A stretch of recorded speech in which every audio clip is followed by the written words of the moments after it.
Good afternoon. I'm Marta Moreno Vega, creator of Creative Justice Initiative and co-founder of Little Afro. And welcome to a conversation that we're calling The Continuum.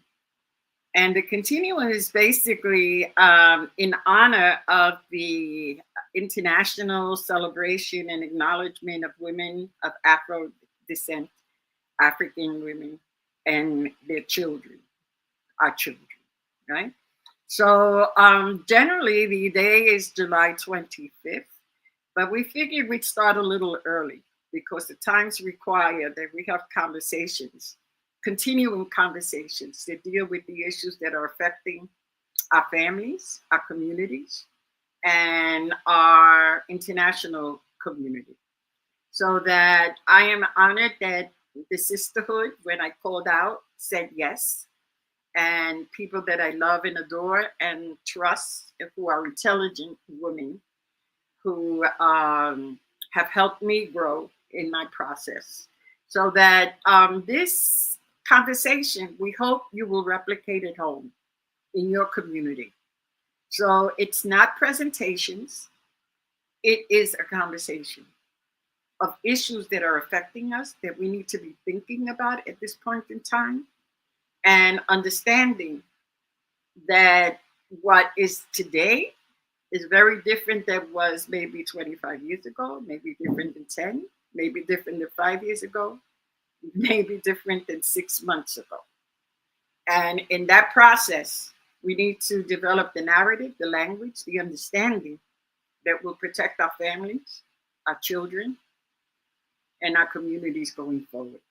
So I have asked each of our participants to identify themselves and say 3 sentences, more or less, of how they want to present themselves to the world.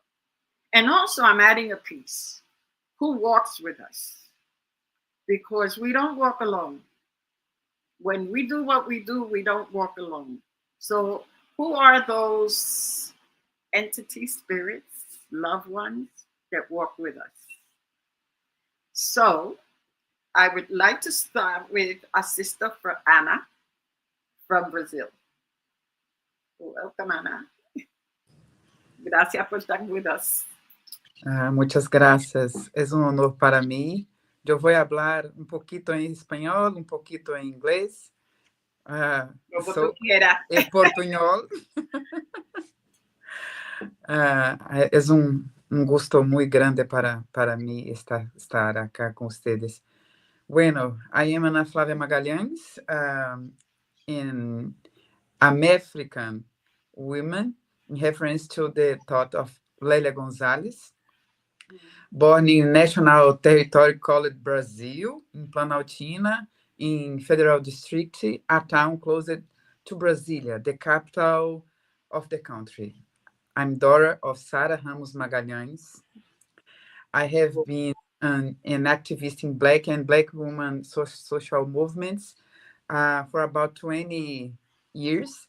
I'm a woman of Axé, daughter of Oya and Eke, that's it, mother of Oxóssi, and Orisha, widely worship in Brazil, associated with hunting, as prosperity and assertive actions. I would like to say one more words, a little bit more words. I am, in the sense, I have the honor of walking first and foremost with Black women of struggle and faith, such as my Yalorixá, Raio Gomes Odekunde, a leader of Ile Axé, Axaloque Opacuodé, in the territory where I live, and Ekedicinha of Terreiro da Casa Branca in Salvador, Bahia. I walk with a woman who ran Casa Sueli Carneiro in São Paulo. I also walk with Dom Filó and the members of the Women's Nucleus of Cultine, based in Rio de Janeiro, with people who are part of Black Historians Network in Brazil, and especially my sisters, Patrícia Alves Melo and Marilede Almeida. That is just to summarize it. I am only talk about Brazil. Fortunately, as Mara said, I don't walk alone. Being here with you is a kind of sign. Gracias. Muy obrigada. Mayra, you want to share with us? Buenas, ashe a todo el mundo. My name is Mayra Santos-Febres, and I am a writer for first and foremost. Mucha gente, a lot of people say that I am an activist, and that I am also, and I am a professor. And one of the most important things for me is to look at that organically. I don't think that if you are an educator, uh, all of a sudden you see that there are needs for books that are not being written yet, have not been written yet. So I write them, and I teach other people to write those books also. And right now I am working in a very important, I didn't know how important it was until now, um, project, uh, and that project is el Centro de Estudios, Investigación y Archivo Virtual Afro at the University of Puerto Rico. I have had to learn from archivists and historians and institution builders a lot in order to be able to configure that project. And I am grateful for the people who have handed uh, apoyos, support in that journey, because I have had to learn very fast. But in order to define who I am and who I walk with, that family, that spiritual and affective family, has grown a lot in the last 4 years. Um, First and foremost, I walk with my ancestors, and the first one is my mother, Mariana Febre Falú, a teacher of Spanish and organizational person in all our community. I guess I learned how to uh, be an educator and an activist from her. She used to teach in the back room of our house. She used to teach all of the give tutorials to all of the children that were growing with us in la cuarta extensión de Country Club Carolina, Puerto Rico, where schools were not particularly good and people were mostly uh, Afro-descendants. So she taught at school and then she taught at home. And she taught me to teach since I was like 5 years old.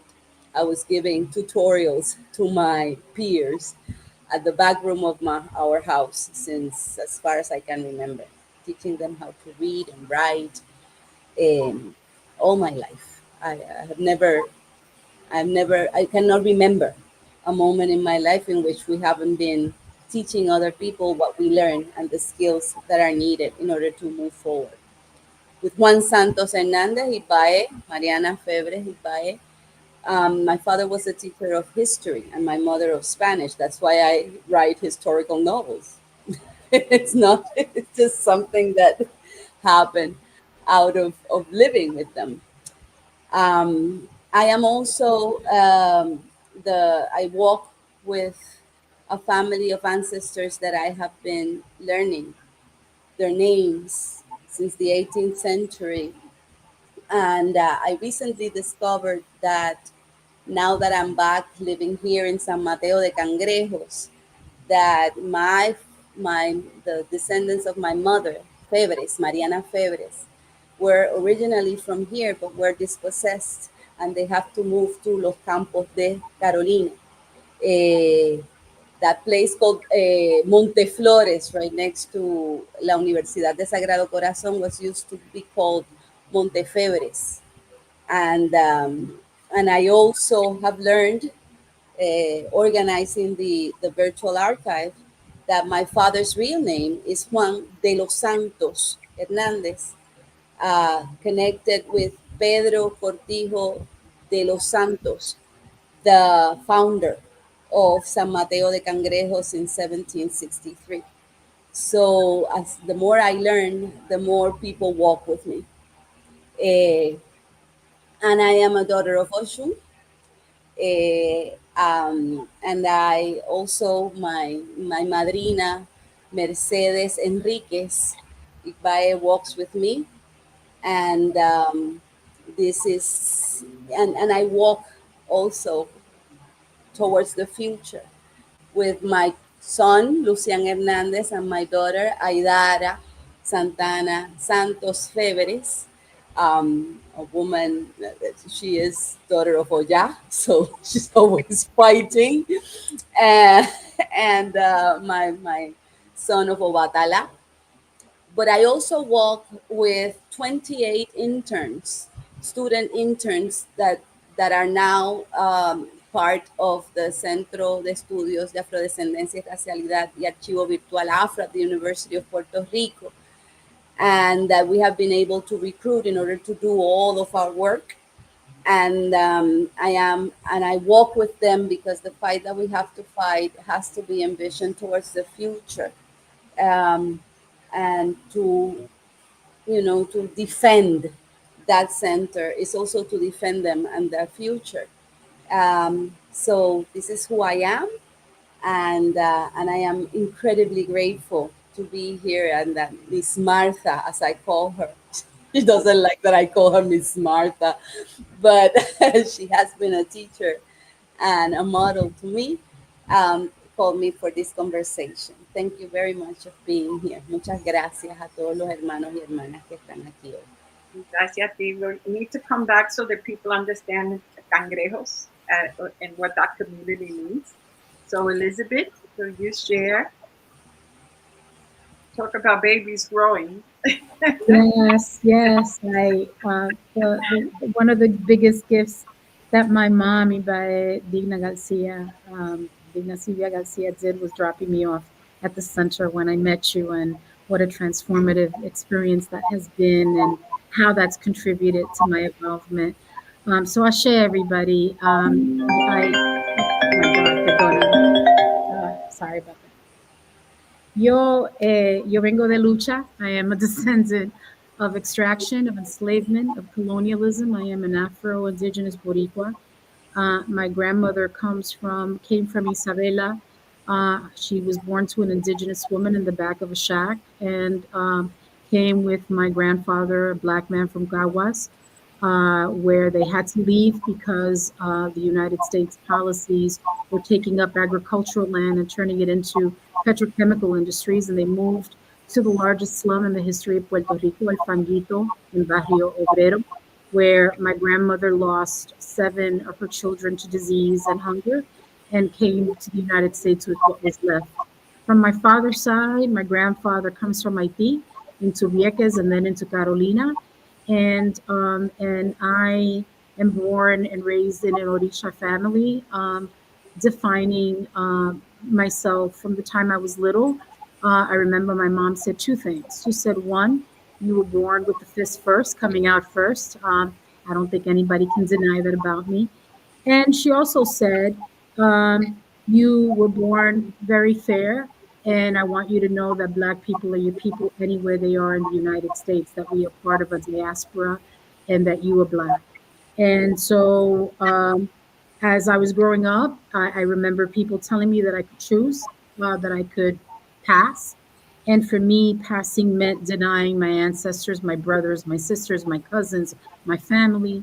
And so I have to say honestly that the people who've embraced me and loved me and welcomed me the most have always been Black women all over the United States, where they see me.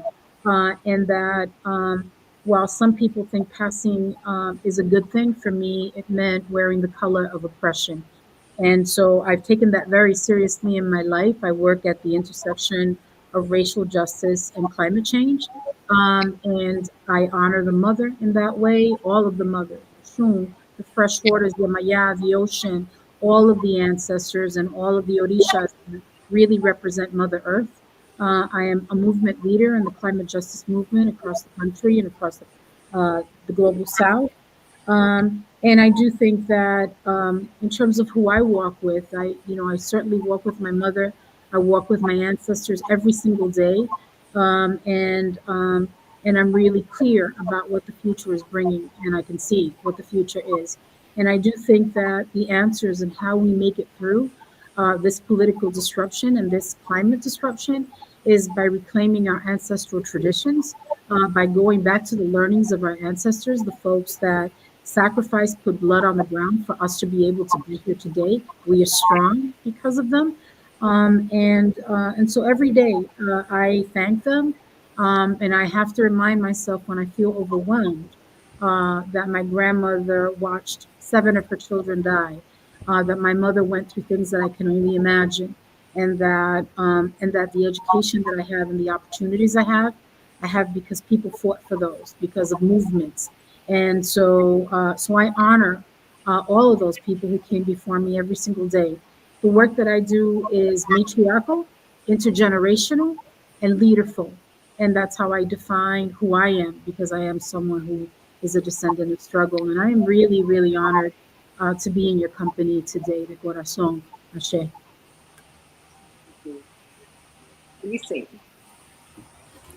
Good afternoon. My heart is just like pounding because I'm just so excited to be just in this conversation with these powerful women. My name is Essah Cozett Díaz. I come from women from Liberia, so I'm staying with them. I'm holding them in my heart as we all just talk about our journeys. I was born in Georgia. Raised by my mother, and with my interest of knowing more about Liberian history, learning more also about my Mexican neighbors, I started speaking Spanish, which led me to Puerto Rico, my junior year of college. And I was based in Puerto Rico for about a decade, where I learned with Mayra, where I learned with Marta, where I learned with Marielba, where I learned with so many African descendant women. And I think the crucial time that I moved there was in 2015, where it was like the uno de los primer congreso de Afrodescendencia. And that's when I felt accepted of being an African descendant woman. I understood and I could find connections with people from all over the world. So, and I don't claim myself as an activist either, but I I do recognize that I'm a cultural advocate. I recognize the connections between Liberia, the connection between Puerto Rico, the connection that I'm seeing with the global South and Black and African American people. So my work really focuses and honors and uplifts those stories. So as a writer, as a community organizer, as the founder of Hermanas de Agua, which we collect to share our strategies of self-care, which was taught by, once again, another Black woman, Anana Harris-Paris, who took me under her arms when I moved back to Atlanta after graduation in college. I'm also I'm the project manager at the Center of Puerto Rican Studies at Hunter College, based in New York. It is the oldest and largest Puerto Rican archive in the diaspora. And it's just wonderful to see my full circle moment coming from days where I doubted myself of belonging or how do I do this, and to now recognize, know, see, connect, encourage, and inspire so many other people around the world. And that is because some of these women in the room, this women who spiritually are with me, like my grandmother, Kula Tobert, my great-grandmother, Mazina Fambule, thinking about my grandfather, Ephraim Smallwood. These people shaped me and inspired me and encouraged me to keep showing up. My mother, Alice Kamara, as well as my brothers, my sisters all over the world. Like, I couldn't do this without all of the people who have believed in me. And I walk with them every day. I carry them. And I feel like people say that I'm such an inspiration, but I just feel like I'm a reflection of all the wonderful people who have poured into me. And so once again, it's an honor to be here. It's an honor to keep enduring and not giving up, because it is easy to give up. It is easy to fall into all of the distractions and all of the displacements. But however, we rise together and we come together, we get to sit together and learn from one another. And I'm just so blessed to be a part, to be invited, to be seen and to be heard, and hopefully be able to share a little bit more about my story. Well, let me introduce myself, right? I was born in El Barrio, Manhattan. My mama from Caguas, and my father from Loíza. And I think the trigger word for me, Isa, was when you said belonging, right? Because I think that most of our conversations are about belonging as women of color and Black women, and knowing that we're of African descent and carry that with us in our intelligence and in our thinking. My abuela, Loíza, was born in Loíza, and her mother was born in Loíza. And as Melanie Maldonado has helped me with my researching of my family. So now I know why my brother is called Alberto, because we had an uncle that was called Alberto. And that was very important because it shows the continuum, right, of how our parents named us. And not only named us, but wanted to make sure that we were seen because of our names and because of our realities. I always knew I was Black because my mother told me and my daddy told me you were Black. And in New York, that was at that time was very important to be clear that you were Black. And the reality that we spoke Spanish, and I must admit that when I came to Puerto Rico, I spoke Spanish. So I'm with you. And when I came the first time at 19 with my mom, my cousin would tell me, "Tú eres americana, tú no eres puertorriqueña."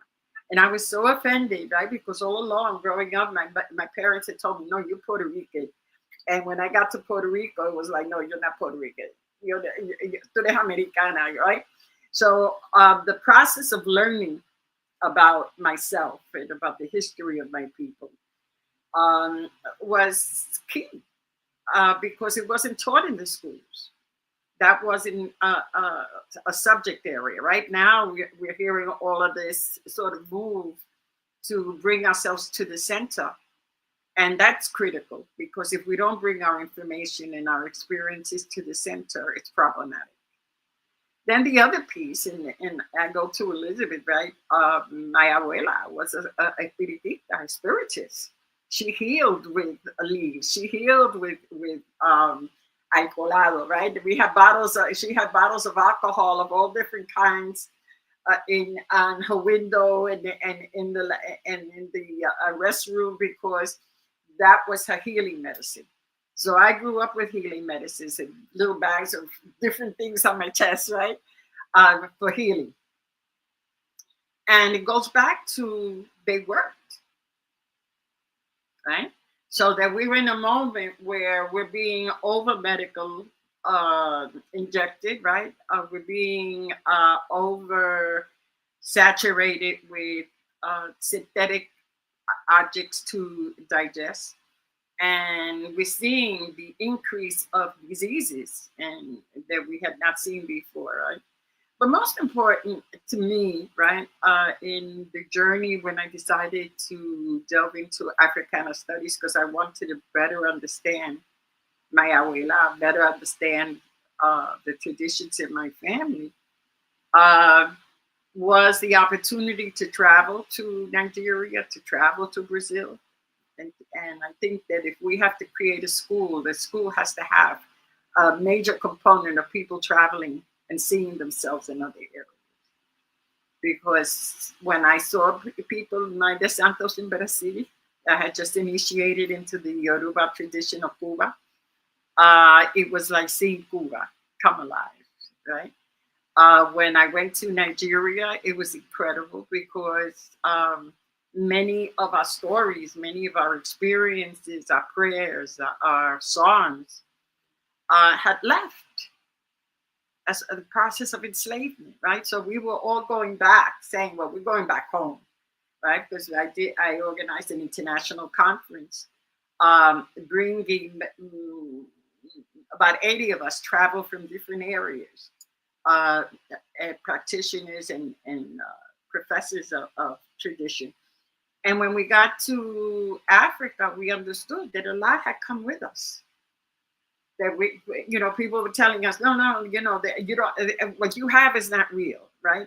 What you have is make believe. But when Mayra, a priestess of Yeampierre, sang to Yeampierre in Abiekuta, when we went to Nigeria, everybody cried. Everybody cried. Men and women just sobbed because they said those songs are no longer sung here. And why am I saying that? Because we are the continuum. A people under all kinds of conditions have sustained belief systems, spirituality, song, dance, not as song on the radio that you turn on, but a song that means something, that is healing. Dances that heal. Medicine that heals. And in this moment that we're experiencing these crises, what does it mean that we carry those traditions? And I'd like to address how we carry these traditions and these beliefs and these systems of intelligence, right? These philosophies, because people want to label them folk, right? Folk dance. They're not folk dance. Absolutely not folk dance. If you're looking at a song, they're not folk songs. These are songs that are grounded in meaning, tradition, and the ability of the breath, right, to transform and heal. So let's talk about what you bring with you from what you understand is our past experience into the present.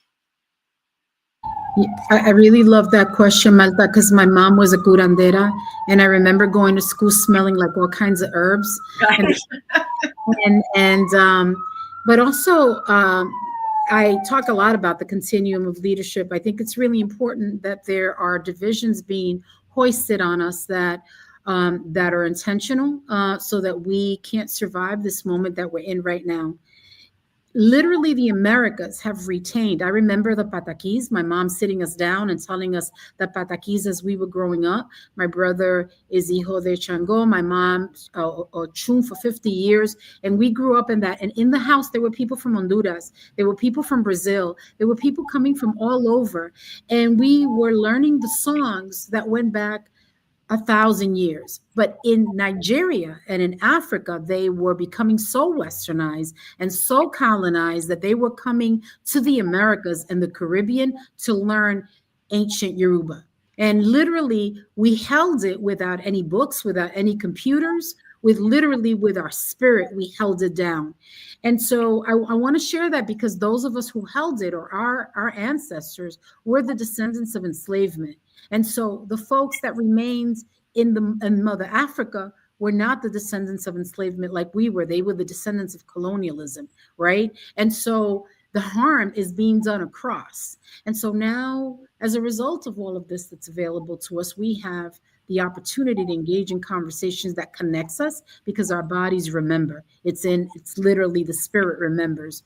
And I think that this is central. This conversation is really central to how we're going to be able to navigate our way out of the mess. This disturbance that is being created is an opportunity for reclamation and rebirth. So I love that question. But I want to hear from other folks. I'd like somebody to pick up on that, the reclaiming, and how do we use that reclamation going forward? Mayra? Sorry, I think that is precisely what is needed at this moment. Es un momento bien importante para pensar realmente qué son las cosas, what are the things that we hold dear, what are our treasures and our technologies of survival, and to claim them and practice that claim in a way in which we can share it. One of the things that I think that is really important is creative justice. See, the thing is that knowledge was continued in a continuum through songs, through dance, through prayer, through the spoken word that informs how we write and how we think, which is really important, no? Audre Lorde said that you cannot dismantle the owners, ¿verdad? El espacio de los amos with their own tools. So we have to claim back the tools that we have and give them the proper weight that they have. One of the things that I think is really important is to honor the ways in which we produce knowledge. The way in which we produce knowledge. I have been in many, many circumstances and conferences all over the world where I see us quoting, quoting a lot of European and Anglo-American thinkers in order to validate what we are trying to say at the end of a 20-minute presentation. I have seen a lot of writers, Black writers in Panama, in Costa Rica, in Puerto Rico, African descent in Europe, that are talking, that do not talk about their experiences in order to validate the way in which they write according to el modelo único, the model of what is supposed to be writing. And I'm not talking about the content. I am talking about the way, no? And what happens when we embrace the way of el modelo único de la modernidad, the civilization, the civilization's only model, which is a colonial model, which is an imperial model, is that we erase the capabilities of our possibilities of thinking in a fractal way, for instance. I think it's really important that we understand that reparations and that organization has to be Afro-diasporic. We have been for too long, practicing Black nationalism all over the place. I mean, Black Panamanians only know about the traditions of Black Panama, or Black Uruguayans only Black Uruguay, or Trinidad, or Puerto Rico, or this or that. But if we remember that we came, all of us, from the same place, then we have the incredible possibilities of connecting with a community that is larger than the ones that we were born in. Entonces, to organize, it is absolutely necessary in this particular moment in time to connect diasporically. I don't think that any of us have gotten here to where we are if we haven't been organizing that way. And I also think that if we claim creative justice, and this is really important because most people continue looking at the arts and continue looking at intellectual projection and production as things that are done by privileged people. Like, we Black bougies have the time to sit down and write a book or think about how to create an academic program or think about do an institution. But that is an exercise of future thinking, of creating new ways of new platforms and new foundations in which we can grow, so that we claim that possibility to think creatively, to live creatively, and to go back to traditions and move them forward is crucial for us right now. What is happening right now with the massacre of closing down um, centers of investigation, fundings for artists, closing down departments of education, taking away very valuable resources, economic resources, so our people can study at universities, is going to be a big disruption. Huge. So, how can we continue fighting this fight is, I think it has to be with the production of more material, more conversations like this, more publications, more archives, more virtual archives, so that we can keep the knowledge alive in order to fortify the continuum. Yeah, Ana. And think you don't about raise your hand, just jump in. We're in the living room. We're in the living room. What's missing is the wine and the cheese. That'll happen. Yo quiero alcapurria. Y va a Oh, yeah, capuria, lo que sea. What's missing, but that'll come next time. Ana. Está bien de queso. well, think about this month, what this month mobilized in ourselves. I was thinking about Luisa Bairros. Luisa Bairros is an intellectual activist in Brazil, now well remembered among us, as we say em português, uma bem lembrada. She said something very interesting in the 60th edition of the Afro-Latin American and Caribbean Women Festival in Brazil in 2013.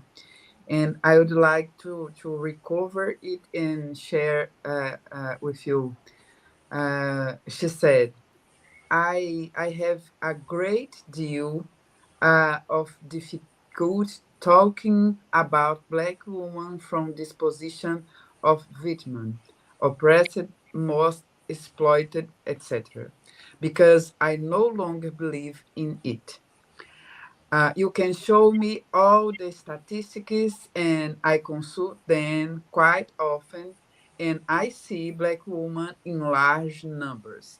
They remain in a situation of total disadvantage, but that is not the same as saying that they live in the situation of allowing themselves to be beaten down or defeated by the obstacles placed in their way by society. That's why, even from social disadvantages, we have had and have the conditions to create new directions for our lives. And by creating new directions for our lives, we also create these directions for Black community as a whole. Uh, uh, in tune with Lélia Gonzalez and others Black activists, intellectuals who have been drawing attention to the centrality of Black women in the sustaining Black communities, Luisa Bairros reinforced the need of understanding our agency, despite um, the many disadvantages. More than that, she drew attention to the dangers of this limiting view, which presuppose our paralysis. In 2000, in 1996, 97, five, she had writing the article "Our Feminisms Revisited," Nossos Feminismos Visited Revisited, that. in which she replaced the image of domestic works in the history of Brazil. If we do not do this, we will not be able to understand how the rights achieved even by these professional segments are deeply associated with the daily struggle waged by women like Laudelina de Campos Melo. I really want to uh, research about Laudelina de Campos Melo because she was considered the big danger of white women from rich uh, classes in Brazil during whole 20th century, and in not this, if we don't recognize Laudelina and the complexity of her trajectory as part important to the result of the kindness of of white people who are concentrated in privilege and benefit from our exploitation, we always um, could be um, uh, exposed by the danger of belief in our destructions. I think it's very important to recognize how we can do, because it's not a new action. We are doing this during for generations. Mm-hmm. I think that when your citing is absolutely correct, because it brings to mind my mother. Because I always wonder, said, how did she get to be who she was, right? Not going to another country, right? Because she grew up in Caguas, going to El Barrio and managing, right, to survive until she got married, because she met my dad in East Harlem. Um, and how was she able to survive, right, in a situation that was very different from the one she came from? And one of the things that we often forget, and I don't know if we forget, but we don't look at, are the different systems that women developed within community. And now looking at it, you know, I guess from a scholarship point of view, you see that we develop the same thing everywhere. Yeah. Um, the women in El Barrio had what they called the sun. They would all get together and put $5, a dollar, 50 cents a week, and at the end of certain periods, somebody would get the pot of money. Another week or another month, somebody would get the pot of money, and so on and so forth. And that's the way she bought a washing machine, because my dad couldn't afford. His work didn't allow us to own a washing machine. But the women themselves, by sharing whatever resources they had, were able to do that. And I think that many of the systems that people want to call or relegate as folklore or quaint are really brilliant systems that we haven't taken the time to grow the way that we should grow them and look at them in a modern context, right? What does it mean if all of us got together, right, and each week donated $10 into a pot? At the end of the year, what would that pot look like?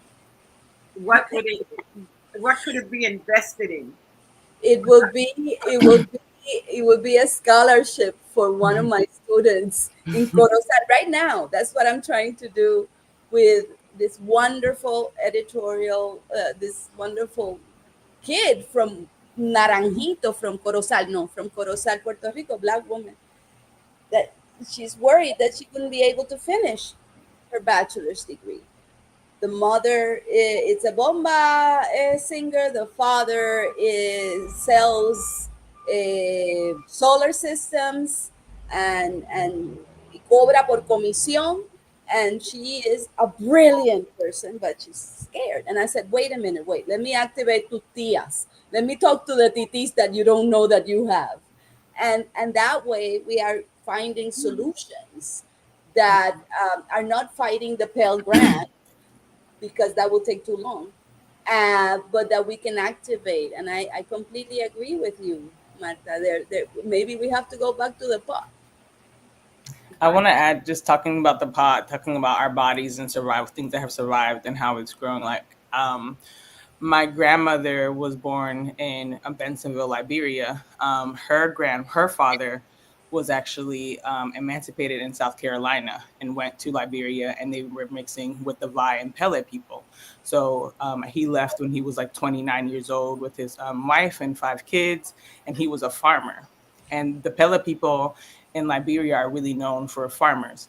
My grandma grew up with these different trades, being in the Vai and Pele different groups, indigenous groups, and those practices is what taught her to become a market woman, right? Learning how to sell certain harvests and crops, learning how to having her own block factory, being able to market, being able to afford driving in Monrovia. And so when she comes to America after the coup, after the constant civil wars, what she brought with her was these agricultural skills, these cooking skills, these market skills, these her things that made her savvy. So though she couldn't work because she's undocumented, what she did was she cooked, right? So she would make, like, talking about, like you were saying, Elizabeth, having certain smells on you. I always smell like food because my grandma was always cooking. And so that's how she made her market in America. And also in our garden in Georgia, she planted her collard greens, her potato leaves, right? All these foods that were from Liberia. So when she would go, she would bring it back. And during the pandemic, I was able to reclaim that because I, growing up, didn't feel like I was able enough, right? I feel like I was in her space when I was in the kitchen, or didn't really like to be outside. So I wasn't in the garden. But there was a time where we all got to slow down and we got to start to reclaiming things. And I think when we think about our agency, when we think about things in production, actually growing things with your hand is so empowering. And then to be able to cook that. So cooking, and also being based in Puerto Rico, I didn't have access to a lot of Liberian ingredients.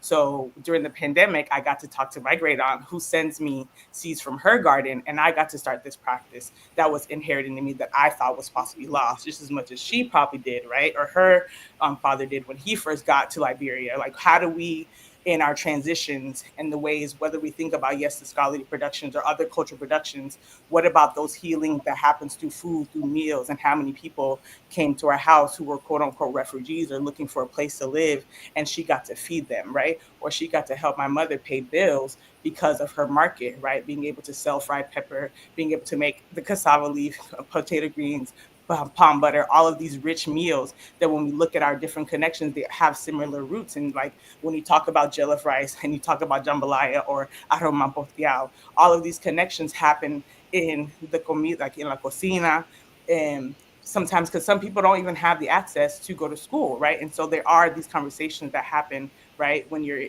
being able to learn with your mother, your grandmother, or I often found myself calling my mom while I was in Puerto Rico and just asking her to remember or teach me.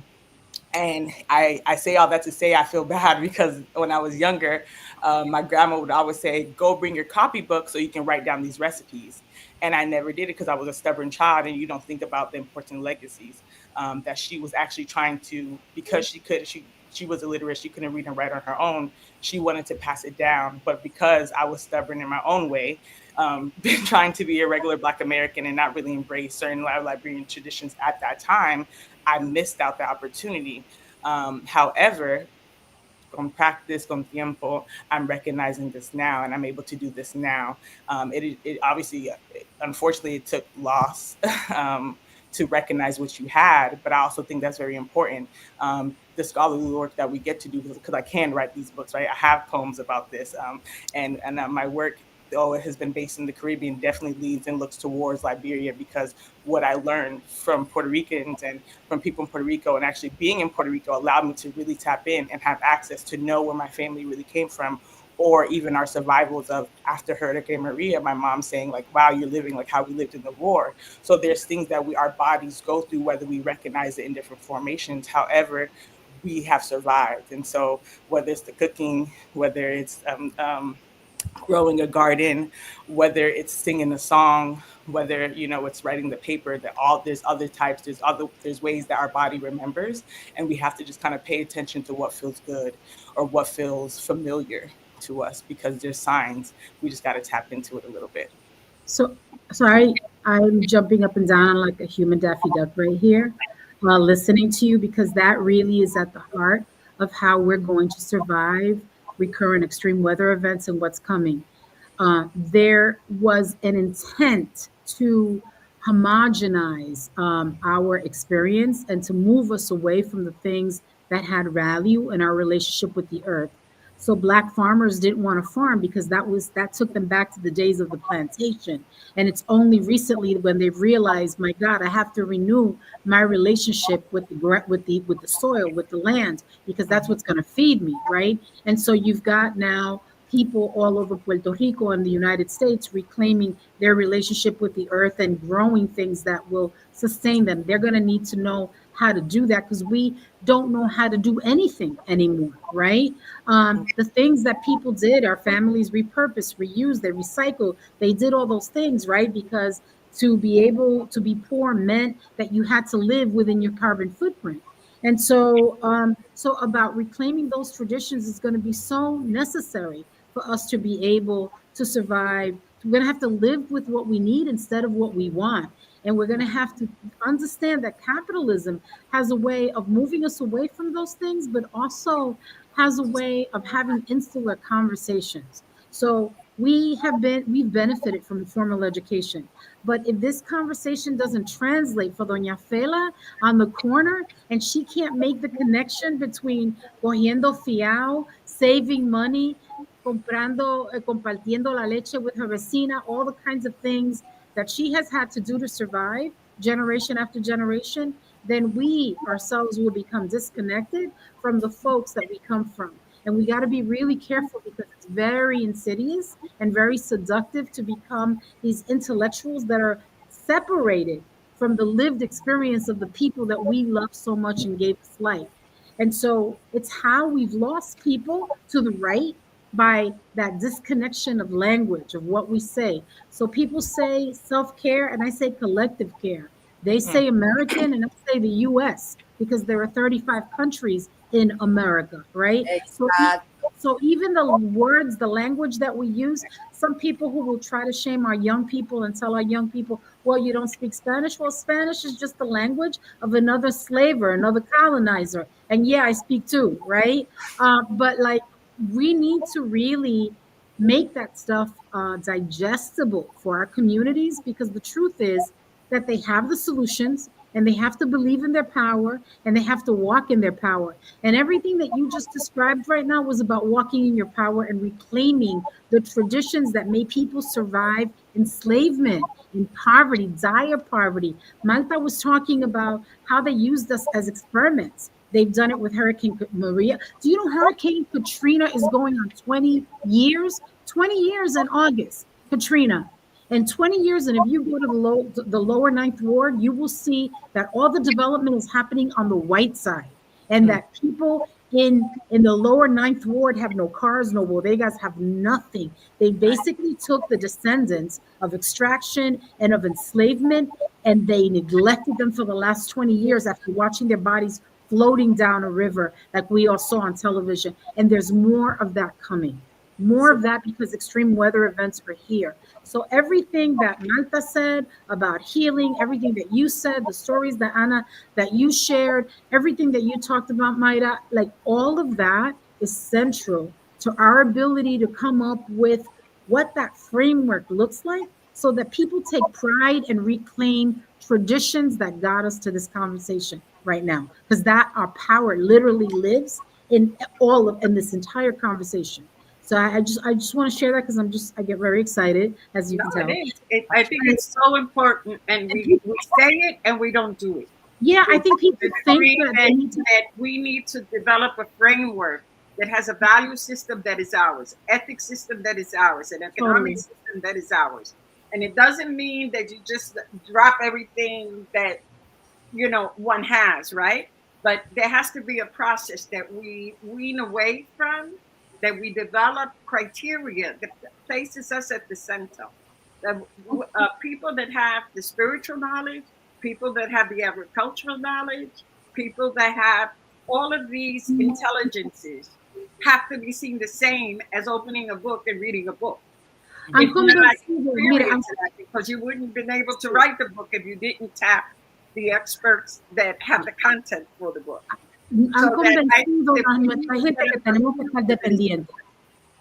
Sí, pero yo quiero decir algo which is really important. Miren, En el 2025, I did something that I was supposed to do before. Nosotros teníamos, one day I just wanted to read a novel about Julia de Burgos. Julia de Burgos. Julia de Burgos was really important. This woman was, it's a Puerto Rican that was a campesina and a black woman. Ella misma se definió como una grifa negra.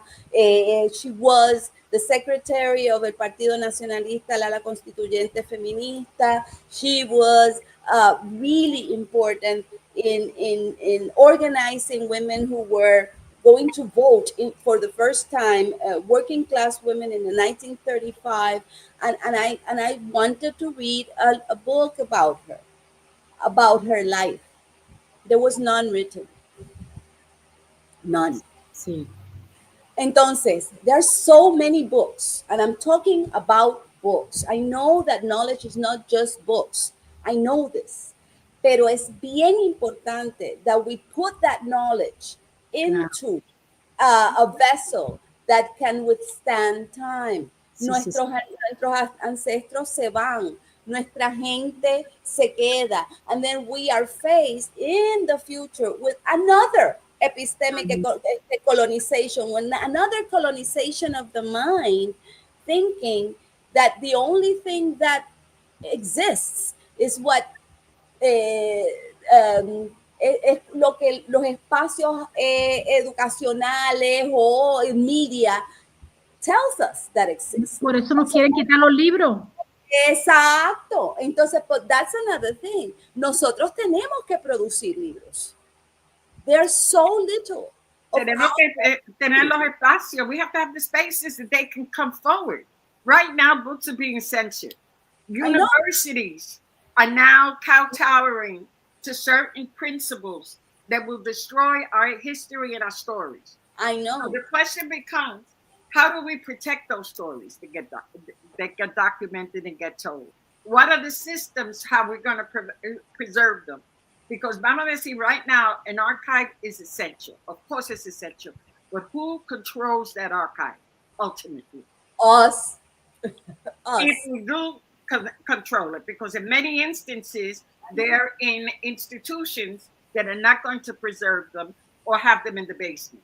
When I did the first exhibition on Taínos, I had to go to the basement of the Met and the basement of the Natural History to see Taíno objects. Because they censored them from being on the floors and they put them down in the basement.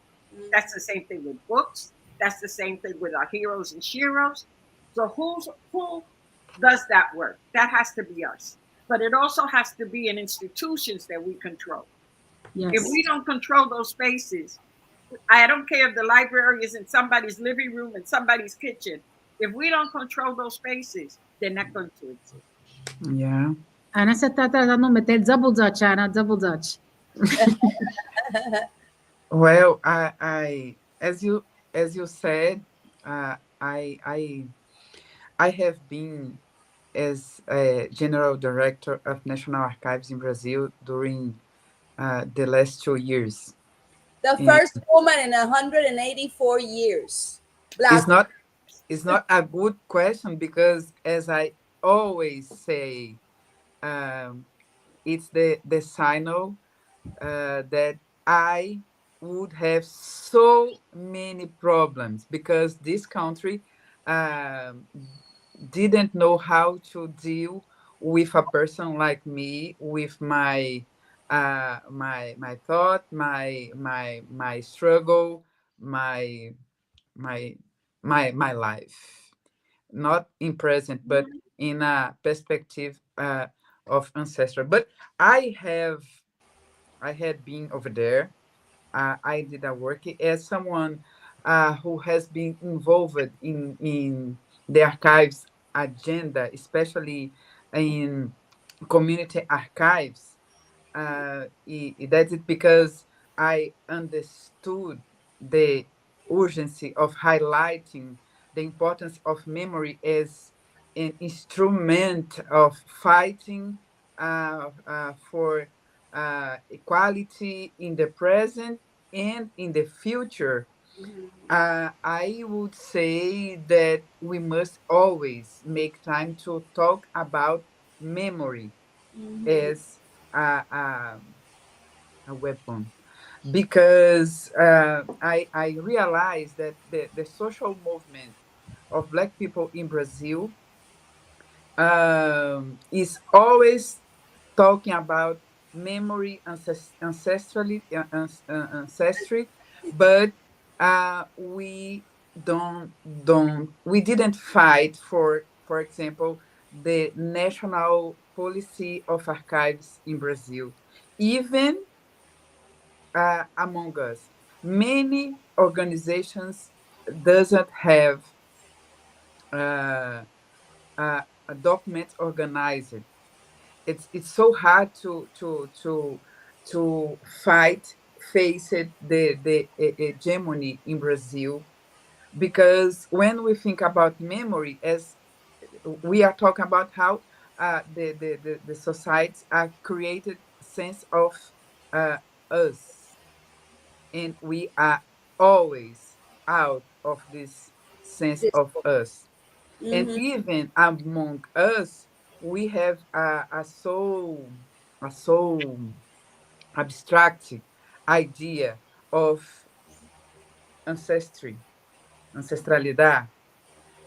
Entonces, we must consider the complexity of the lives that preceded us, not only as something static, but as something that's also dynamic, because it is activated from now on. Mm-hmm. We cannot lose sight of the fact that in the power games that shaped our education in our memory metrics, we were and are taught to forget what is ours in favor of the affirmation of a male white wealth concentrating protagonism. We need to systematically in tune with the Sankofa principle, update the past and activate the future in the present, as Leda Maria Martins teach us when she invited us to deal with the uh, uh, spiraling, Spiral, time, the spirit, spiral The spiral. time, Uh-huh. uh, something that's part of cosmogony of the Bantu peoples. And mm, we, within our uh, um, Yoruba traditions, we can recognize as so fast when we think about Eshu, Eleguara. Uh, uh, so, and the uh, Moyugbas. yeah. That was the first question. Who walks with you? Is also a way of thinking about time and what we have to do now. Now, how we are a continuum, I mean, now, right now. Y eso es bien importante. No, I think that what Elizabeth says and what Issa has said, of trying very, very difficult concepts um, in a language that is not participant in the logic of domination. O sea, how do we talk? How do we talk and write and do conversations, that are very, very complex? This is a very complex topic, but in a language that can be inclusive, and that is not to show how much, again, the capital, how much have I learned. I don't care about how much have I learned. What I want, I really don't. It's not that important. But the importance is that that doesn't get lost. That what my mother have learned, that what my great grandmother have learned, that what all of us have learned doesn't get lost. So I agree that we have to do it three ways. We have to produce. I am bothering. Actually, my real intention is that I know that Miss Martha has a book that she owes us. I'm after her. I've been after her for a year saying, Miss Marta, yo sé que la cosa está mala, pero tienes que escribir este libro, caray, no te nos puedes mudar. Yo sé que tú no te vas a ir para ningún lado pronto, pero we need that book, you know? And that is important. And I've done it with Ana Irma Rivera Lacen, one of our most powerful politicians and activists in Puerto Rico. She has like 4 books that she hasn't finished. Y lo mismo estoy diciendo, yo no estoy hablando de libros qué sé yo, que los publique Harvard Press. I'm not talking about that. I'm talking about recordings. I'm talking about documentation. I'm talking about photographic books. We have, I'm talking about the New Yorkian experience. I grew up in Puerto Rico, but my aunt, la primera, Josefa Febres, I don't know how, she became a lawyer that graduated from Columbia University in 1956. How did he do it? I don't know. Una negrita chiquita, bien, rabiosa. And she became this woman. And she was the one who told me, tú sabes, tú vas a ir a la universidad, carajo, aunque yo no pueda, tenga que vender la toga de Columbia. You know? Así me decía mami a mí también. Pero yo creo que juntas podemos escribir un libro, pensando lo que está diciendo Essah, que se llama Recetas para este momento. Me encanta. That would be great. Pero tú sabes qué? I think, and this is something that I'm doing, and I know I am doing it bien por debajo del radar. I'm doing this, I'm going to say it now, pero bien por debajo del radar without nobody knowing me. Actually, I was there right before I came here. We have to think cimarronamente. We have to think like Maroons. We have to think like the people who claimed wasn't waiting for nobody to give them their freedom. Exactly. And we have to develop a framework of critical thinking that's ours. Exactly. Who do we compare ourselves to is always the colonial experience. And there was another one. Los cimarrones están aquí, estuvieron aquí, and they were, you talked to me about San Mateo de Cangrejos. San Mateo de Cangrejos was founded by Black people. Yes. It was founded by Black people. Pedro Cortijo was the captain of las milicias mulatas y eran cimarrón, y él fue el que se vinieron huyendo de otros lugares en las islas del Caribe in 1632 in order to create San Mateo de Cangrejos. We have to start thinking like Maroons. We have to start thinking like maritime Maroons. Tenemos que hacerlo. We have to start it that way. So and what the other thing is, and I think that's where and sorry to interrupt you, the diaspora issue comes in, because we're using it as a label, and we're not saying we need to get together with Brazil. We need to be more involved with St. Croix. Where did the Maroons come from? St. Croix, St. Thomas, as well as people who went back to Liberia. When we think about like Black nations, that we don't understand that it's not just being of one island, of one place. No. That we reflect, and that's our power. That octopus effect, that we're everywhere. Mm-hmm. And how do we connect in ways that are critical to us? In 1970 in Brazil, there was something called Quilomboje, which was a connection of Black writers that published themselves for 30 years. For 30 years, there have been circuits of Black population and Black defined publications in Brazil, and there has been some in the United States. And in Puerto Rico, we haven't been able, and in Cuba, there was some. But If we The connect, Harlem Renaissance también is a beautiful example. see, Because I know. that's who we are, multidisciplinary of all different kinds of creative energies, but at the same time about liberation, about race, about culture, about history, about ancestors. We are multidimensional, Marta. People talk about intersectional. We are multidimensional. We have had to be. We are like nature. We go like this, like the mycelium Completely. under the earth. There's no way. We're the ceiba. Mm-hmm. We're like the baobab and the ceiba tree. Yes, and we have to be able to create those connections again, but claiming a freedom that nobody has taken away from us ever. I mean, the conditions, and I know that power is power. I know, but there has always been grietas. There has always been fractures. There's always been connections. There has always been. And so to learn from us, the ones that have done this and learn it and put it together. Another thing that I've learned from Brazil and the Harlem Renaissance. And that was Hannah's point of how we use all of that base knowledge. El fundamento, en otras palabras, ¿cómo usamos ese fundamento?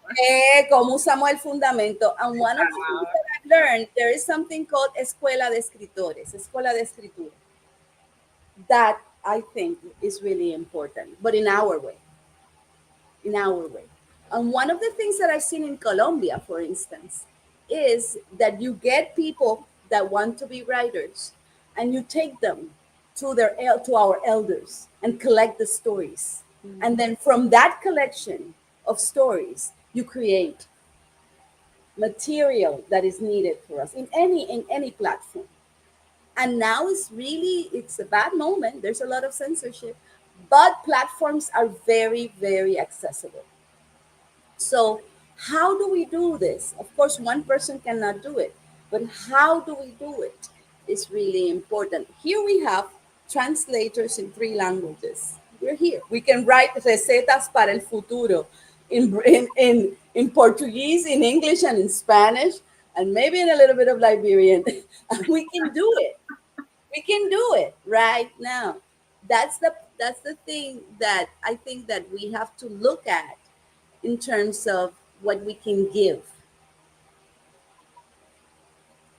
A mim me gostaria compartilhar uma cosita, porque desde que tivemos quilombos em Brasil, Yeah.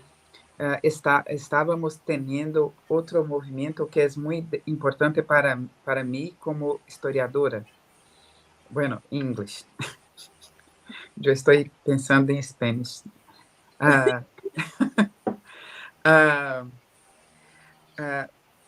In 1970s was created a group named Grupo Palmares, where was Oliveira Silveira, a very important poet in Brazil, but he was also very interested in change the metrics of memory and history in Brazil. And it was so important to highlight the importance to think about freedom, because the colonial experience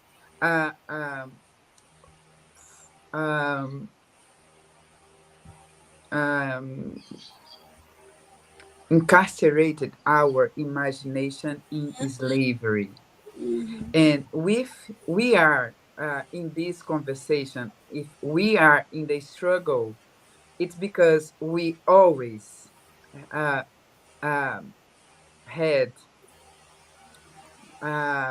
the recognition of ancestry and the value of freedom.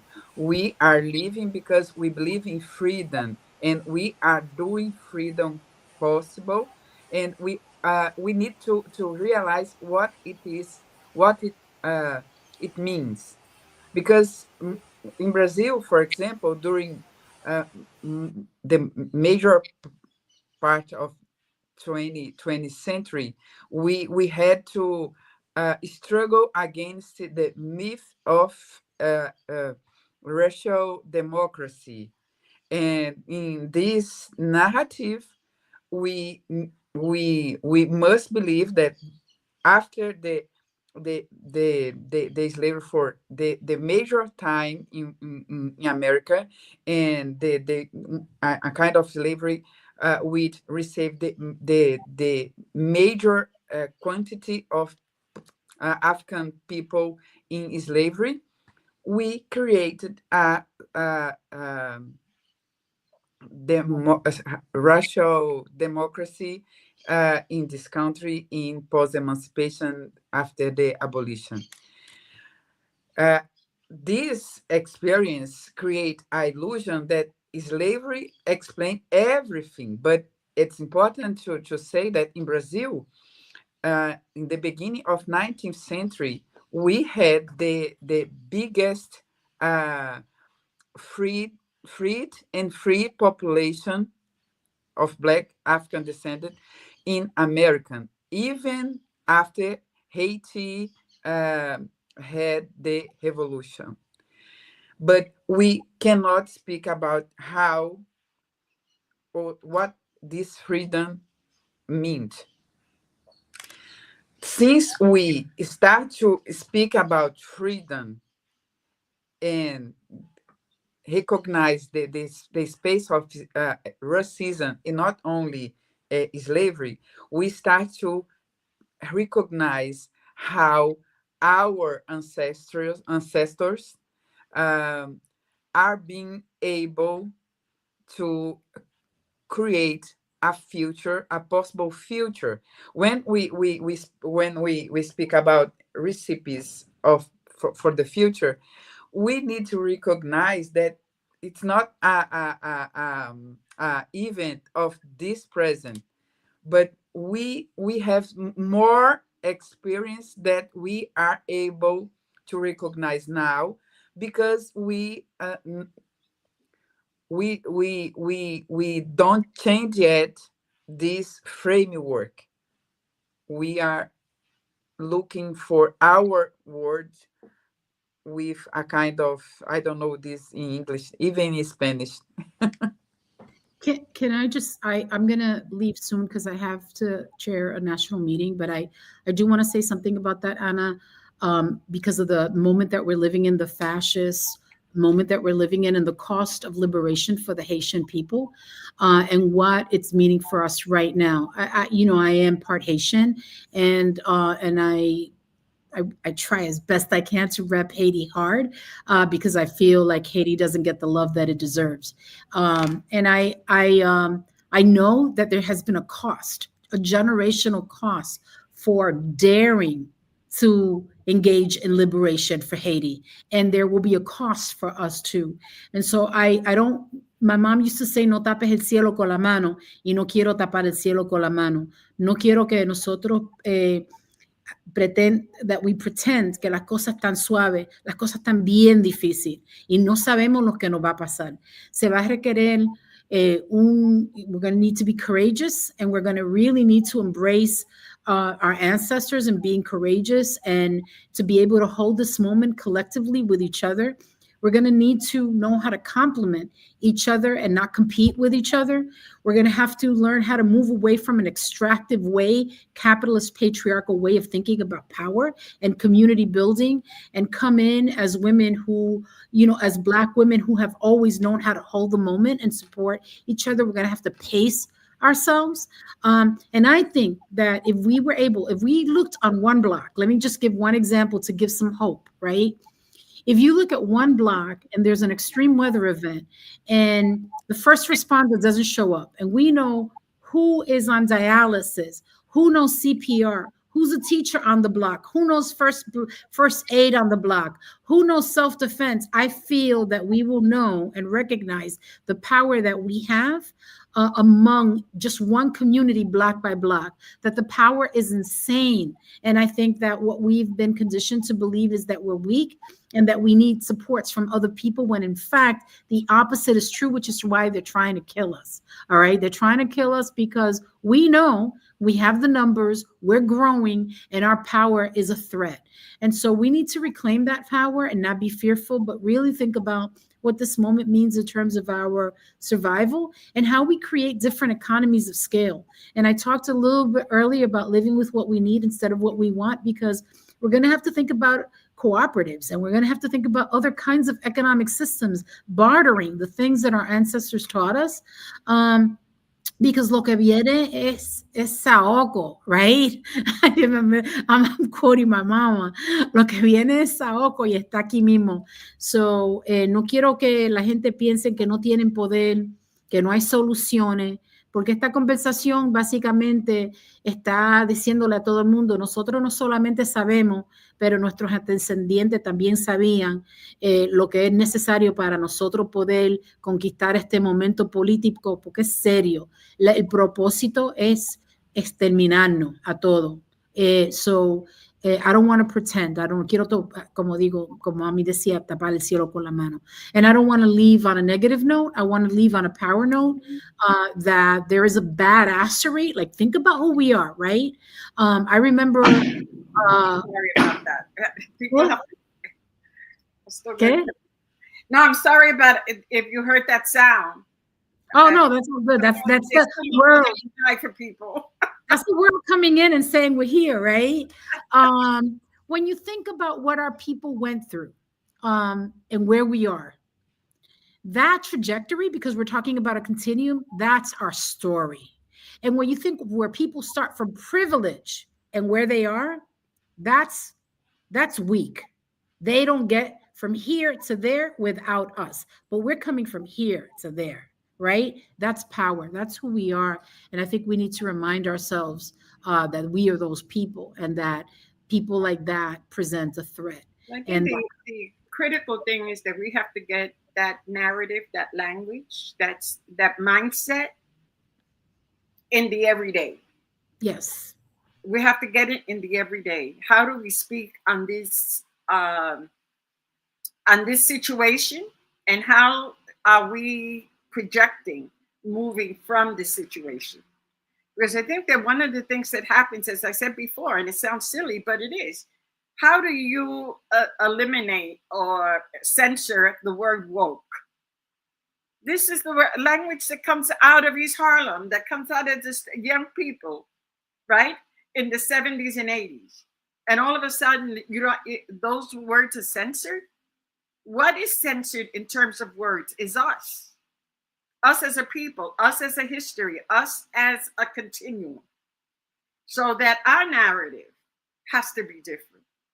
Our meanings have to be different. Right? And we have that because we have wordsmiths. All of us are wordsmiths. Right? And how is it that we continue to use the same framework, the same narrative with the same definitions that exclude and erase us and belittle us and keep us on the margin, or attempt to keep us on the margin, right? Because if we're using that terminology, we're teaching ourselves to belittle, right? And the point of building what we're building, if we're building archives, why are we building them? And where are we building them is my own point, because people say, well, why do you build institutions? Hell, because if we don't have our own institutions, where does that information go? Where does it stay? Who's the keeper of that information? Who sells it, right? Who lets it out? Who doesn't let? And we can do both.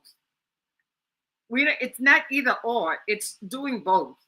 We have to build libraries at home. We have to build the sacredness. And that's why I think it's so powerful of the candombles. Where are the candombles? In people's backyards, basically.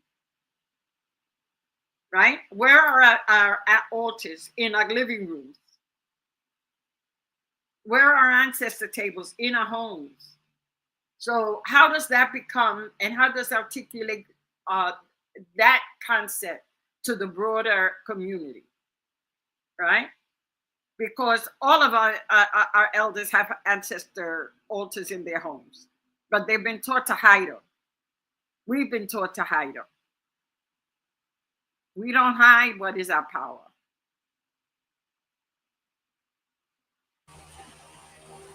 I just want to thank the commentary of Dalma Llanos, another writer who's here with us today, and that I absolutely adore you, Dalma. Besito.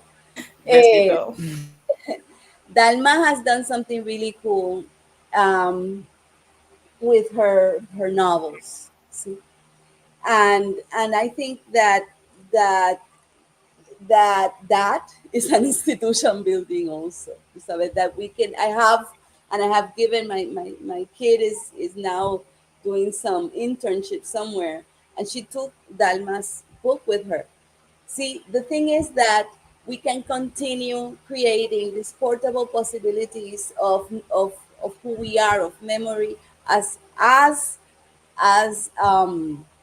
weapons of resistance and as tools. And how do we create the spaces for it? How do we create our own spaces? Y yo creo que eso es bien importante.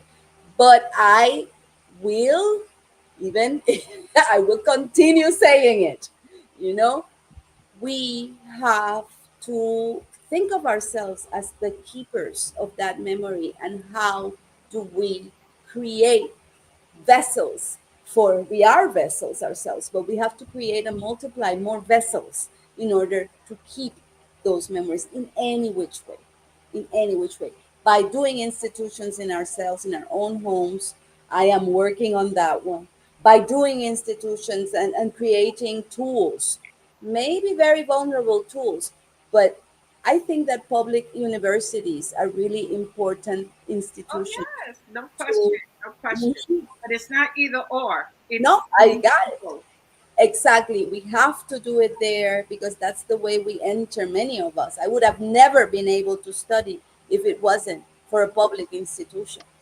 Like the University of Puerto Rico, que es más blanca que volverlo a decir. Esa gente se cree que es de Salamanca, but we're there since the 70s Uh-huh. fighting, It's you not know, and either or. creating this. No, ellos se ponen unas castañuelas a la menor provocación, but we're there, and we have been working at it, and also creating connections with other institutions, and that's why we do La Cumbre Afro, and that's why I'm here, and that's why we create archives of memory, and that's why El Centro is there, and that's why we have to create that. And another thing is that we have to create networks. Yeah, Punto. You Mira, know, me if tengo que ir, something that we have to do right sí. now is we have to create networks. I think it's so important to straighten our initiatives because, for example, this time we have in Brazil, Cultini.tv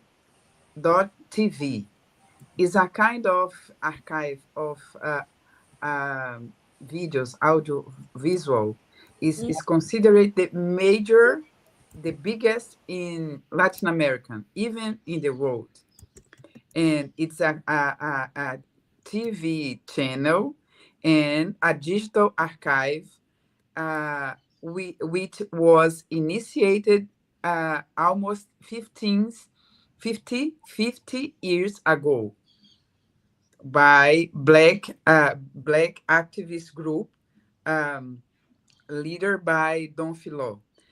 If we, for example, this kind of conversation must be uh, done in this space, and Courtney must be recognized. Even Brazil must recognize diaspora, and diaspora must be recognized Brazil, because we speak Portuguese is so terrible because so often a person who speak Spanish uh, don't understand when we speak only in Portuguese.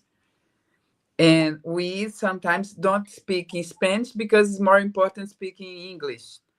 We must recognize this connection and straighten our initiative for community archive, publication, poetry, arts, cinema, and everything. And we are doing it because we are not creating something absolutely new. but we need to improve and do it with more consciousness. I for it, I really agree for this invitation, because even with my poor English and Spanish, because I don't use Not this poor, not language, poor. we are doing this conversation. We are keeping these connections. I met Marta. I met Mayra first in Brazil. She doesn't remember, but I remember. Marta, I met in Louisa, and I didn't know. I first I went to her space in New York, and I thought, when I go to Puerto Rico, I need to meet Marta Moreno Vega. Marta Moreno Vega, because Orisha's meeting, many things. And then I was talking about with a lady in Louisa, and when I left, Maria Elba said me, "You are talking about Marta. I can't believe." And then we connected, and we are talking about the possibilities to do a new event about these Yoruba traditions in Africa. It's important, uh, because we need to do with goals more uh, clear, no, because in Portuguese, if I use clear, I associate these words to whiteness, more evident, more focus. Then we are doing just it, because I believe we are honor our ancestors, but we can do more. Just it. I think that as we sort of come to a close, I want to follow through on Anna's point. What do we look like going forward to do that, Anna? Right? We're saying let's do more. What is that more? What ideas do we have, or concrete ideas that we can work on together moving forward? Because I think that if you have that intention of saying, of doing it, right, and you say this is what we're going to do, it gets done. So what would that look like? And I would Um, close with each one thinking of what do we look like going forward as a group.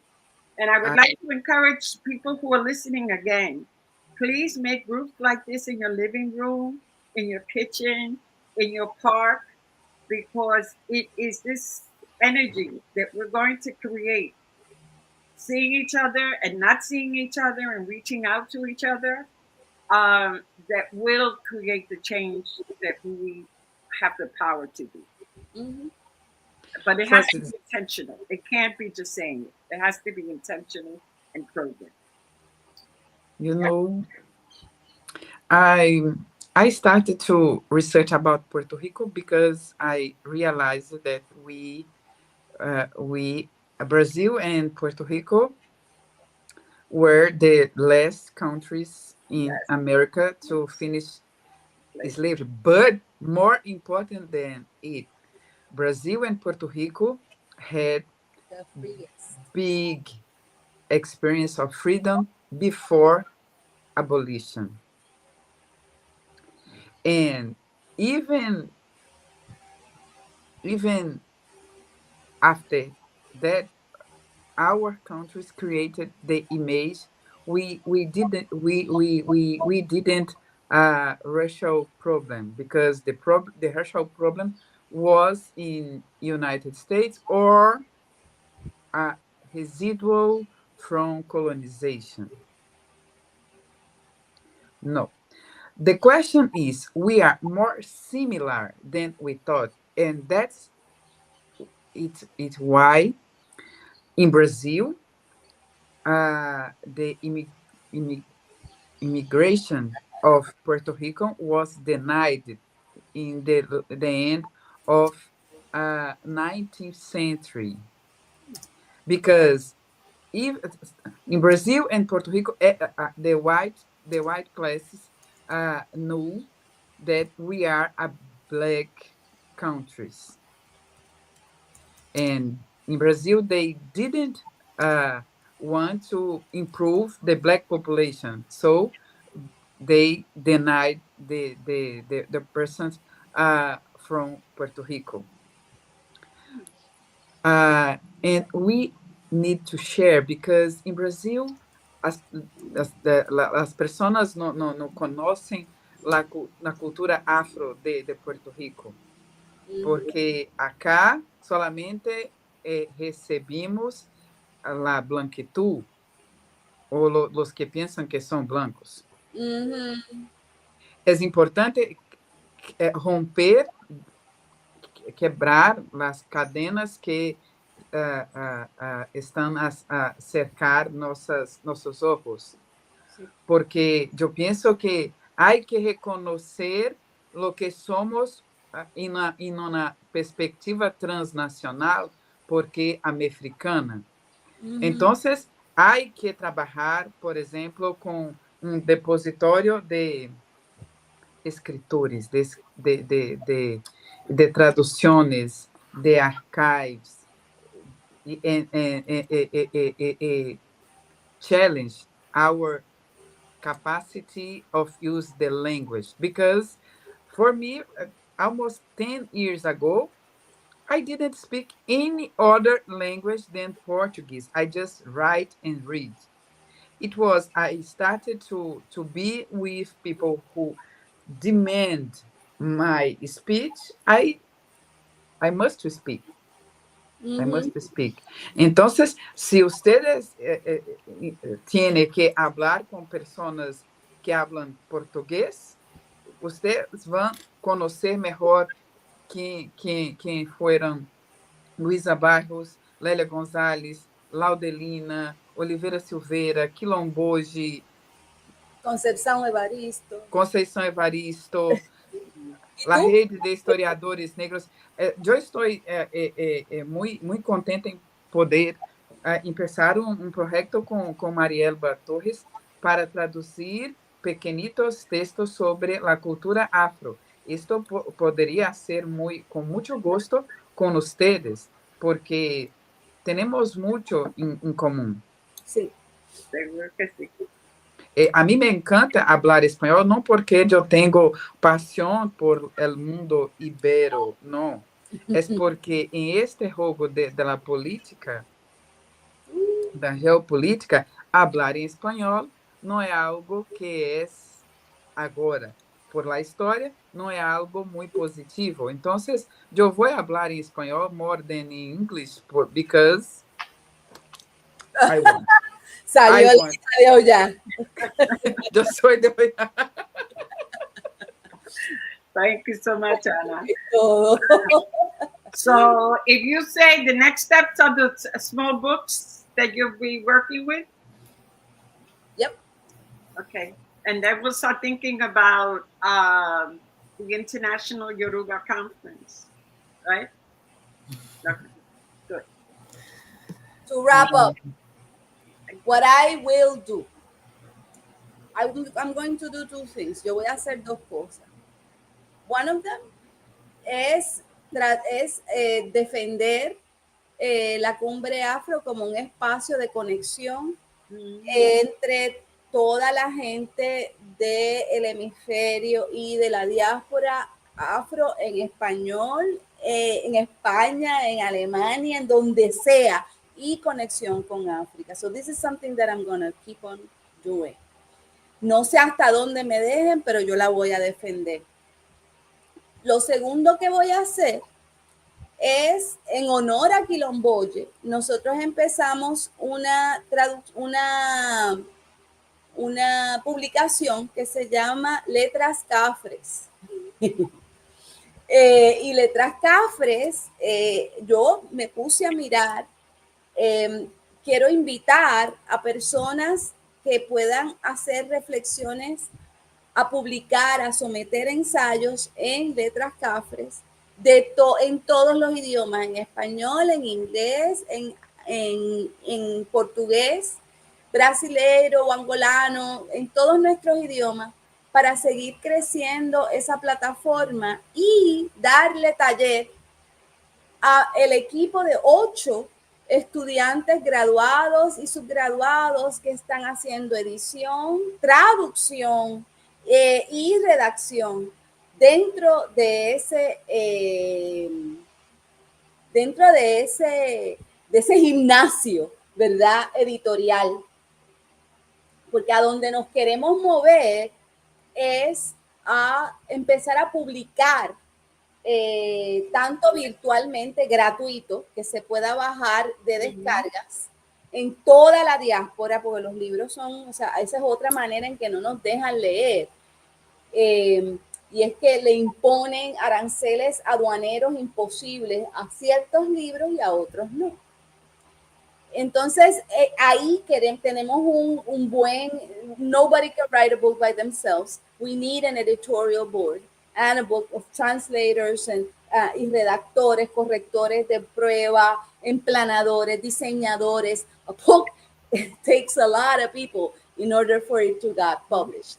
Así que estoy trabajando en crear el equipo para poder hacer ese trabajo. Una vez Puerto Rico fue el lugar en donde se hacían todas las traducciones de todas las telenovelas y todas las cosas que salían hacia Estados Unidos. We have that power and we are going to use it. Y lo tercero que voy a hacer es apoyar a otras escritoras afro a publicar. To be with them, to do literary coaching. So if any other writer wants to help me with that, I will need some help. Y también estoy trabajando con Tanya Saunders y también con Fernanda Felisberto, que están creando unas editoriales Brasil, Puerto Rico, por eso fue que fui a Brasil y voy a volver, para poder trabajar la integración de Brasil, que es, a mí me parece, uno de los reductos más fuertes de la afrodescendencia en toda nuestra hemisferio. Without them, we are lost. Actually, I'm looking for an honorary or something, citizenship from Brazil, so you let me know, Ana Flávia, porque si hay que salir corriendo, yo quiero coger para allá. We all do. I mean, if we have to, and then we'll come back, but we need to have options. Good to have options. We need to have options for real. Exacto, pero yo no quiero ir a España, yo quiero irme a otro lado. Entonces, nada malo contra los españoles, pero solamente que ese no es mi centro. Entonces, that is what I'm doing. Yeah. Ese es el futuro que yo estoy haciendo porque es realmente donde yo puedo servir mejor. Mm-hmm. And of course, I will do a lot of letters of recommendation so that people get important. Mira esta muerte la risa hice because me ayudaron también. So I wrote like 7 for you. Exactly. That's another thing that we need to do. No, so that the ones that to keep the door open. To keep the door open. Lisa? Yes. I am excited to even just be here, right? Because I believe in the things that y'all saw in me before I saw myself, allowed me to stand where I stand right now. My future looks like continuing to make space for Manos de Agua. It started once again at these small gatherings of us coming together, learning from one another. Though I'm no longer based in Puerto Rico right now, we still have coordinators who are doing monthly workshops, right? And hopefully it would be wonderful to have a center. And Martha, when you talk about being able to own something that's our own, having our own institutions where people can come to be creative, can do their own investigation, that we can travel and be in communication with is very important for me, as well as something that brought up with Ana is like the importance of language. I have made it this far by being able to learn Spanish, right? And then having to learn French because I was on La UP and they're saying, your second language doesn't count. English and Spanish, you need additional language. Mm. And then when I went to Brazil, I started practicing Portuguese, and I was like speaking my Portuguese when I was there as well, right? And that importance of language and reclaiming language. And so my next phase of my project is I started talking about oral histories. I started recording Vai with my great aunt so that we can actually have this language, because there's no books. Pele is a little bit documented apparently at the University of Indiana, Indiana University, but Vai isn't documented, and Vai is actually like one of the first and only written script languages in Liberia, and it's a script language, and so it'll be interesting to not only develop a book that we can learn more about Vai and learn how to speak it. Once again, I'm like tapping into my family that we're actually recording it, because we didn't have that connection. We didn't get to speak our language fully at home, or to allow us to survive in America, right? Which allowed me to speak Spanish. So creating these connections that we're learning from one another, I get to go back home and apply the things that I've learned from Puerto Rico, right? All of these Afro-descendant gente que me han enseñado, que me han alumbrado los caminos, I think is very important. And I would like to do the same thing for my people in Liberia as well, because we have a history that needs to be shared with the world, and it connects us, right? A lot of people only think about the Black Americans who have returned to Liberia, but a lot of people from the Caribbean and a lot of people from other African countries ended up in Liberia. And so it's important to reclaim those histories. And my goal is to have a center space, whether one in Liberia, one in Atlanta, one in PR, one in New York, right, of doing this connection. And we're learning from each other, because I had the opportunity to go to Ghana to do field work. And that was my first time back in Africa. Right. And that also opened my eyes of that constant, the importance of return. And as you mentioned, Ana, the Sankofa concept of looking back to move forward, I think is very important, because it allowed me to stand where I'm standing. It allowed me to recognize all the things that have possibly been lost, but they're being reclaimed now through these communities, through the wonderful people who I'm connecting with, and also know that the future is not ending right now. It is difficult. It's always been difficult for us, but we always overcome. So my future is bright. It's going to be in community. It's going to be continue to be in spaces where we gather, learn, think, encourage, and empower. I think the empowerment key is what helps me, because there's many days where we feel like we want to give up, but having strong women, having strong people who believe in you, who can see sometimes beyond what we can see, and to be surrounded by that. And so if people can find your people and be vulnerable and be honest about your journeys, that way people can really fully help you. I think once we're honest about who we are, and once people can continue to see our lights, we will shine throughout the world. And so I'm excited about my future. I'm excited about the futures, all the people who I carry with me and walk with me, because I know it's not the end. This is only the beginning. Well, I'd like to thank you all. And Elizabeth, I'm sorry she had to leave, but she had said so right from the beginning. I think that my concern is how we think critically, and the narrative that will express that, a centrality of our aesthetic, of our seeing ourselves in the framework of those that came before us and those that we will give birth to going forward, right? As I started, I have two granddaughters, and the promise is that they should have it better, be respected in ways and valued in ways that we all have fought to make a reality, right? And not devalued and erased and marginalized, as increasingly we're seeing, and disrespected in terms of being a woman. So that the kinds of legal actions that are being taken are not only in attitude, but now are being legislated. And we have to be very clear that when things are legislated against you, that means that you should not exist, right?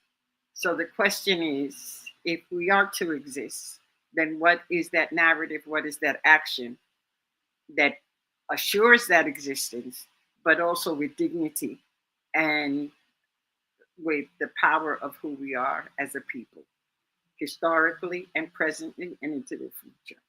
So thank you very much. And I'd like to thank those who listened in. But if this has meant anything, it should mean that each and every one of you should get your crew together and have these conversations. Reach out to us as we continue these conversations. and together we will build a better world for us and our children. Thank you. Ashe, thank you. Thank you, Ashe.